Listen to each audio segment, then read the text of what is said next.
Welcome to DK lifestyle. DK லைஃப் ஸ்டைலில் இப்போ என்ன பார்க்க போகிறோன்னா, சுவையான பட்டர் முறுக்கு தாங்க பார்க்க போகிறோம். ஆமாங்க, அரிசி மாவு மட்டும் இருந்தால் போதும், சுவையான பட்டர் முறுக்கு வந்து நம்ம வீட்டிலே ரெடி பண்ணிடலாம். பாருங்கள், நான் சுட்டிருக்கேன் எந்த அளவுக்கு வந்திருக்குன்ட்டு. டேஸ்ட்டு சூப்பராக இருந்துச்சு. நான் வேறு எதுவுமே சேர்க்கலை, ஒரு கப் பச்சரிசி மட்டும் தான் சேர்த்து பண்ணியிருக்கேன். இதை வந்து குழந்தைகள் கேட்டோன்னே நம்ம வந்து சூப்பராக செஞ்சு கொடுத்துடலாம். வாங்க இது எப்படி செய்யலாம்னு சொல்லிட்டு வீடியோக்குள்ளே போய் பார்க்கலாம். அதுக்கு முன்னாடி நம்மளோட சேனலை முதல்ல பார்க்குறீங்கன்னா சப்ஸ்கிரைப் பண்ணிவிட்டு பாருங்கள். இப்போது இதுக்கு தேவையான பொருள் என்னென்னு பார்த்துடலாம். நான் பார்த்தீங்கன்னா ஒரு கப் அளவு வந்து அரிசி மாவு எடுத்து வச்சுருக்கேன். இதுக்கு முக்கியமான பொருள் இந்த அரிசி மாவு தான். அதை ஊற்றிக்கலாம். அதுக்கப்புறம் இதுக்கு தேவையான உப்பு சேர்த்துக்கலாம். உப்பு வந்து பார்த்து சேர்த்துக்கோங்க. அதுக்கப்புறம் நான் எள்ளு சேர்த்துக்கிறேன். எள்ளு போட்டோம்னா கொஞ்சம் டேஸ்ட்டு சூப்பராக இருக்கும், அதுக்காக தான். பாருங்கள், எல்லாமே நல்லா மிக்ஸ் பண்ணி விட்டுடலாம்.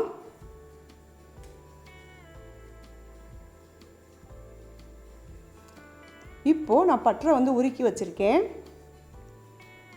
அதை நான் இந்த கரண்டி அளவில் வந்து நான் சேர்த்துக்கிறேன். ஒரு கரண்டி அளவு சேர்த்துட்டு நல்லா வந்து மிக்ஸ் பண்ணி விடலாம். பட்டர் வந்து சூடாக இருக்கணும், அப்போ தான் வந்து நல்லா முறுக்கு வந்து நல்லா மொறுமொறுன்னு வரும். பாருங்கள், இப்போது கையை வச்சு கை சுற்றாமல் நம்ம வந்து நுனி விரலே வச்சு நல்லா பிசைஞ்சு விட்டுடலாம்.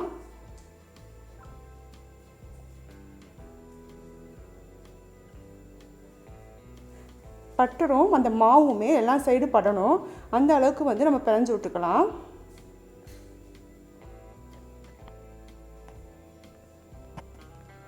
பாருங்கள், நம்ம கொலக்கட்டை மாதிரி பிடிச்சோம்னா இந்த பக்குவத்துக்கு வரணும்.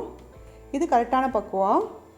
உடச்சி விட்டால் அது வந்து உடையணும். இதுதான் வந்து சரியான பக்குவம். இப்போது இதில் வந்து தேவையான அளவு தண்ணி ஊற்றி நம்ம வந்து சப்பாத்தி மாவு பக்குவத்துக்கு பிசைஞ்சுக்கலாம்.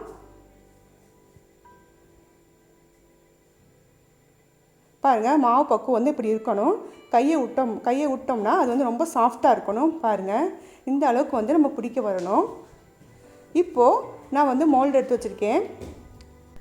அதில் நான் எடுத்து வச்சுக்கக்கூடிய மாவை வந்து சேர்த்துக்கலாம். இப்போ வந்து ஒரு கடாயில் வந்து நான் எண்ணெய் ஊற்றிக்கிட்டேன். எண்ணெய் வந்து நல்லா காஞ்சிருச்சு. பாருங்கள், இப்போ வந்து நான் மாவு புழிஞ்சு விட்றேன், எந்த மாதிரி முறுக்கு சூப்பராக ஒழுகுதுன்ட்டு. அதாவது அடுப்பை வந்து லோ ஃப்ளேமில் வச்சு சுடுங்க.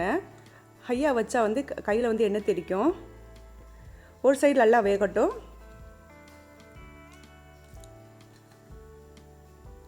பாருங்கள், ஒரு சைடு வந்து நல்லா வெந்துடுச்சு. இப்போ வந்து அடுத்த சைடு வந்து நல்லா திருப்பி போட்டுடலாம். பாருங்கள், இப்போ வந்து நல்லா வெந்துடுச்சு. இப்போ வந்து நான் இதை வந்து வேறொரு பவுலுக்கு நான் மாற்றிக்கிறேன். பாருங்கள், பார்க்கறதுக்கே சூப்பராக இருக்குது. பச்சரிசி மாவு இருந்தால் போதும், சூப்பராக செஞ்சு முடிச்சிடலாம். குழந்தைங்க ஸ்நாக்ஸ் கேட்டோன்னா டக்குனுமே நம்ம செஞ்சு முடிச்சிடலாம். பாருங்கள், சூப்பரான பட்டர் முறுக்கு வந்து ரெடி ஆயிடுச்சு. இது செய்யறதுக்கு ஒரு 10 நிமிஷம் மட்டும்தான் போதும், பட்டுன்னு செஞ்சு முடிச்சிடலாம். இதே மாதிரி இதே அளவோடு நீங்கள் உங்கள் வீட்டில் செஞ்சு பாருங்கள், எல்லாத்துக்கும் ரொம்ப பிடிக்கும்.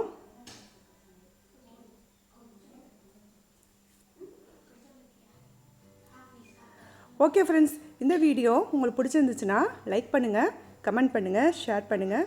மறக்காமல் டிகே லைஃப் ஸ்டைலுக்கு சப்ஸ்கிரைப் பண்ணிடுங்க. தேங்க்யூ ஃபார் வாட்சிங்.